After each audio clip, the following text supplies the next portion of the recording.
Yan, hello po. Magandang araw po sa ating lahat. Samahan niyo po kami mag-almusal ni Chris. Sabi ko kay Chris, mag-almusal tayo para ganan akong kumain. Ito, nagpaksiw ako ng bisugo. Nilagyan ko siya ng talong at okra.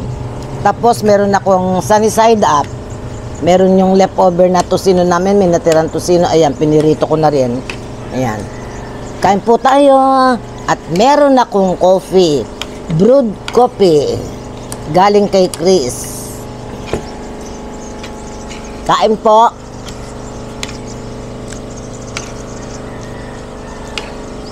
Ito walang ano yan, asin. Si Chris kasi, gusto niya sa sunny side up na walang asin. Nagprito ako ng dalawa, tag-isa kami. Sugo. Yan, bisugo. Ito, sariwan-sariwa.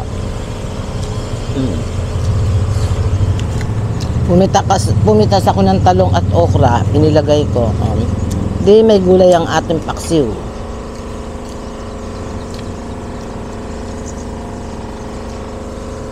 Ang ingay. Ang ingay nung Dryer ba yun? Ang ingay nung dryer sa kabila.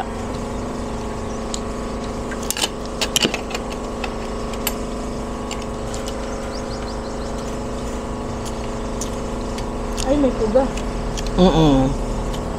Pugay, mataba nga eh.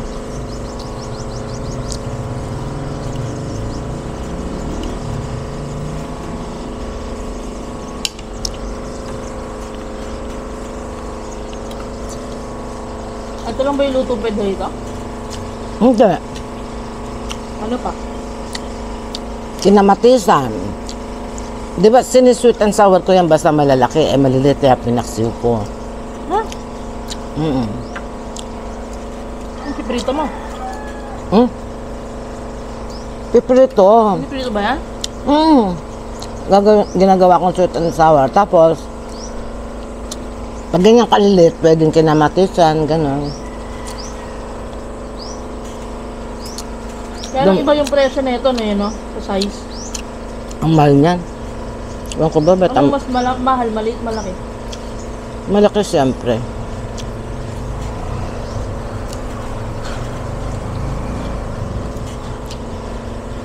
Pero masarap yan yung malaki. Madalas magluto ako niyan.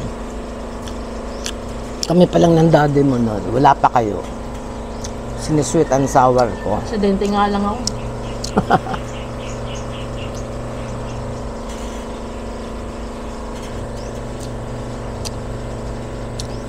Sarap nung sariwang okra.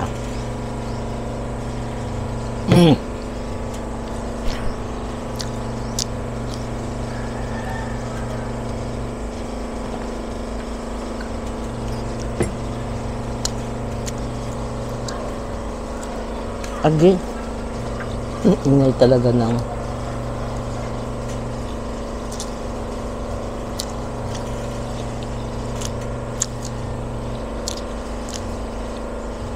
Wala na ata yung dryer na.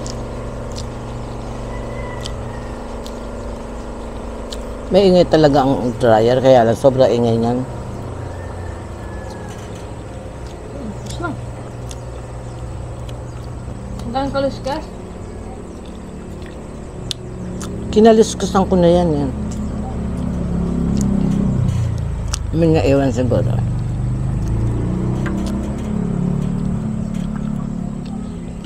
Sana magkaroon ng Ito sa silo sana, no? Ako sana magkaroon ng puga na malaki. Wala man ako nakikita pag namalengke ako. Siguro pag mag-order. Dalang lang daw yun kapag daw nasaktuhan na may ganun yung malalaking yung salmon na malalaki. Sabi ng suki natin,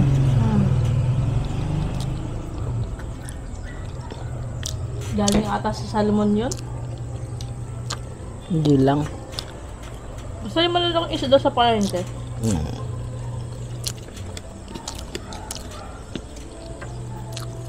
Masarap yung binabalot sa dahon ng saging.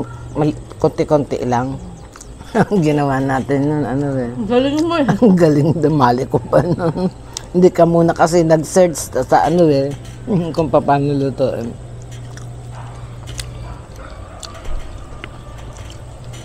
Sarap yun. Adobo. Sarap nga daw prito yun, me. Yung prito lang. Paborito yun ng jowa ni Caroline. Oranger. Ba't kaya mahilig ang mga foreigner sa ganun, no? Sabaw ng paksiw.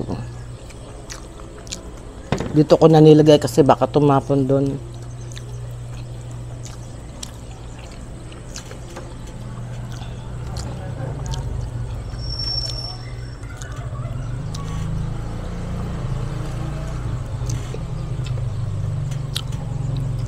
Hirap yung mayonnaise. Yung tinik niya maliliit pero matalim. Sa tiyan, wag mo na lang ano yung tiyan, tira mo na lang kay ano.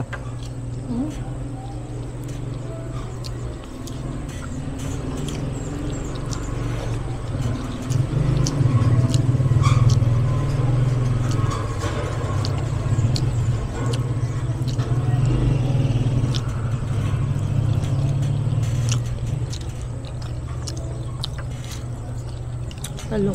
Walang patawad si mama. Oh, maliit pa yung talong. Pinitas na. Nasisira eh. Masarap nga maliit na tamis-tamis. Noon lang pala nakapot kasi ano, atinita sa ano, bargain. Yung nagtitinda ng maraming talong.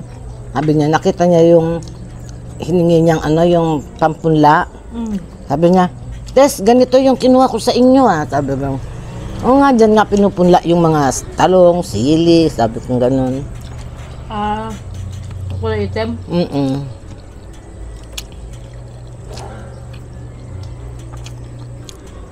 Ang daming talong, tinda, nung nagpunta kami. Ayun yung madaling tumubo. Tsaka umulan umaraw. Yun yung all season na gulay. Yung palay at talong.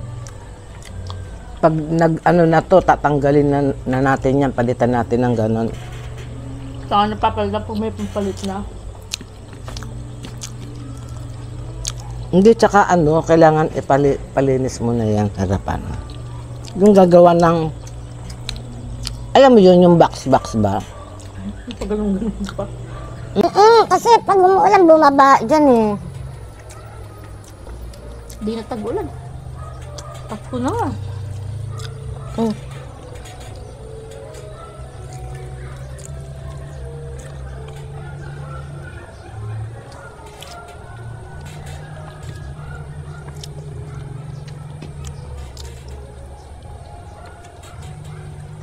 Napuso yung ano oh.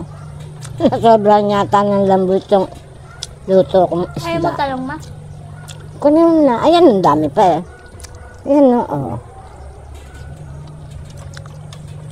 Ang masarap sa talong na puti na to, kahit sobrang laki niya na, yung buto niya wala.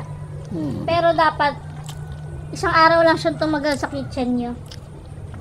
Mabilis kasi siyang ano, mabilis siyang tawag dun, ma? Ano? Mabilis bulok, masira, lumambot. May alaga to, oh. Ngayon lang ako nakita ng may alaga. Ito din yata. First time.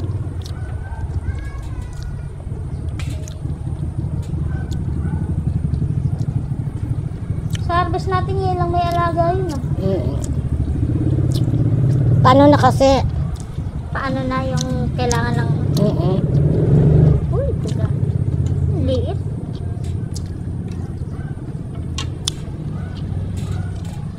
Ayoko naman ano. Ano dapat daw yan? I-trim. Gupitin lang. May mga bulaklak ang dulo. Yung talong kasi pag nagbunga, tuloy-tuloy na.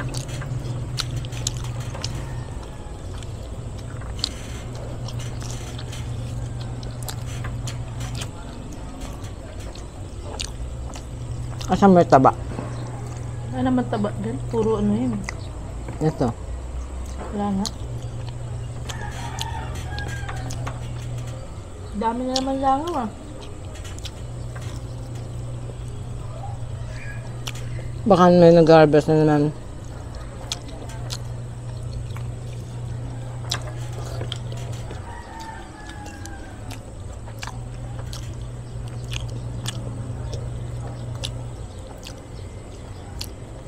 May nakapastil dun na ano, nagbibigay ng 40K award sa ano, makakapagsabi ng ano kung sino may ano, kakaalam ng nakawan dyan sa farm.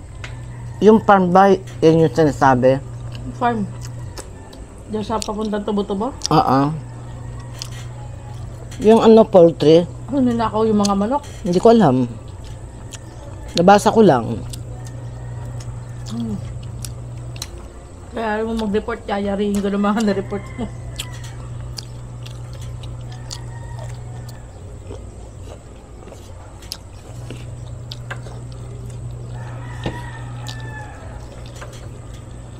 Sarap.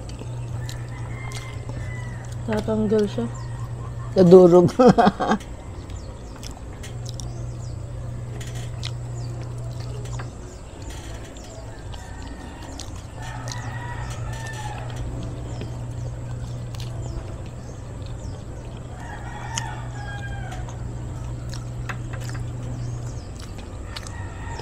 Iba ba yung biya? Yung biya, kamag-anak ng mga dalag. Kinik ah.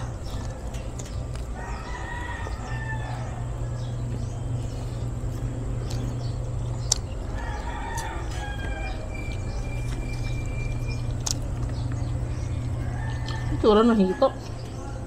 Nagluto na ako nun na. Nakalimutan ko din. Ginataan ko, binalot ko sa dahon ng mustasa.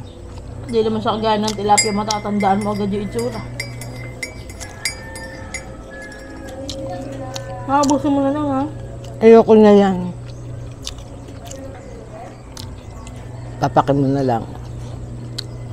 Sabi mo kay pre, himayin mo. Himayin mo maliliit. May pamahihipin naman siya. Mahirapan siyang umuya. Kasi matanda na siya. Ipagmuya ko kaya siya.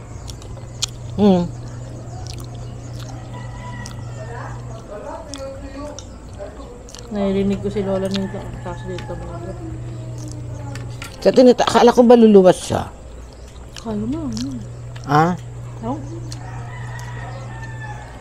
Baka mamaya pa. Naku, kukunin daw niya yung okra. Ulog ka. Hindi nakalimutan ko. Hala.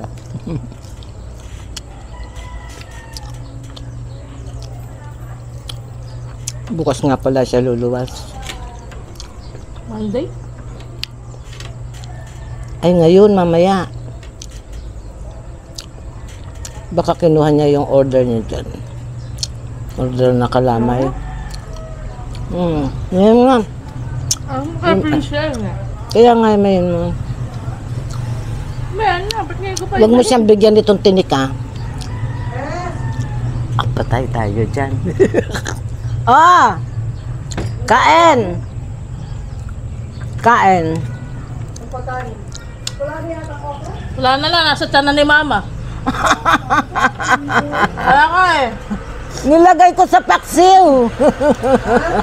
Nakalimutan ko. Akala ko nakaluwas ka na kahapon. Hindi ko ngayon kukukunin. Nailagay ko na sa paksiw. Kain ka, paksiw na bisugo. At tinitao, excuse me, may brewed coffee. Kain ka, excuse me.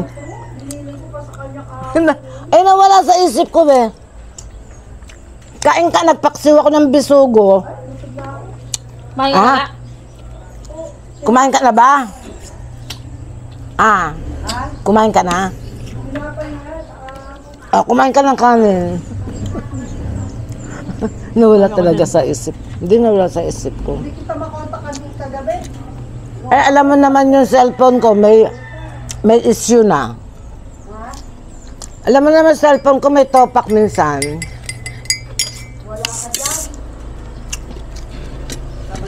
Nakala Ate Esther ako. Masyadong maligtas. Tama na, meron akong napitas dun eh. Apat na piraso. Sabi ko, tamang-tama, kukunin ko yung lando kinatitas mo. Teka, magpapaalam na muna ako. Sige guys, salamat po. Maraming salamat sa pagsama nyo sa amin sa pag-aalmusal namin. God bless po!